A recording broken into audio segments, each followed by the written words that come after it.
ដល់អស់ត្រូវជាហូមតាហូមបង្អើចៅប្រុសចៅស្រីបងប្រុសបងស្រី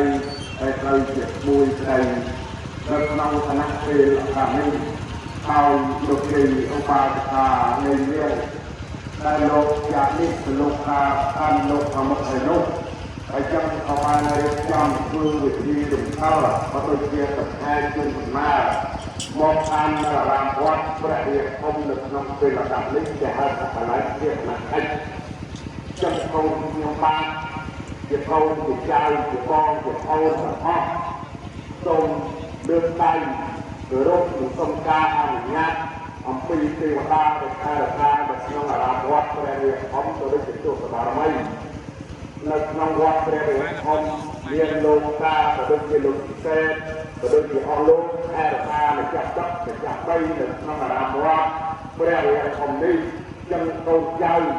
សូមបួងសួងដល់អស់លោកក៏សូមជួយដល់អស់លោកទៅនោះជួយដល់ពលឺនៅក្នុងពេលលំដាប់នេះដោយយើងខ្ញុំទាំងអស់គ្នាបាននាំលោកម្ដាយមកបូជានៅក្នុងអារាមវត្ត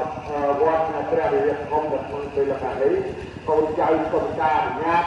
បូជាជាមួយបំពេញនេះបូជានេះដើម្បីឲ្យលោកម្ដាយរបស់ខ្ញុំថែទាំគ្រួដើម្បីទុករកអត្ថភាពទុកដើម្បីគោរពបូជាជាទីសក្ការៈទៅថ្ងៃមុខបងអស់លោកបានទទួលស្គាល់របៀបពេញរបស់ខ្ញុំបាទខ្ញុំព្រមទាំងបត្រាបត្រីបងប្អូនទុំស្រាប់អរណហើយនោះសូមអស់លោកទាំងនោះជាម្ចាស់ជាម្ចាស់ទឹកម្ចាស់ដីមេត្តាអនុញ្ញាតឲ្យលោកសូមប្រទានអរជ័យសិរីសុខដីមកដល់យើងខ្ញុំទាំងអស់គ្នាឲ្យតាមតែប្រកបនៅអត្តពុទ្ធពរទាំងឡាយគុណម្ខាគឺអាយុវណ្ណៈសុភៈពលៈបីគ្មានឡើយសូមអនុមោទនី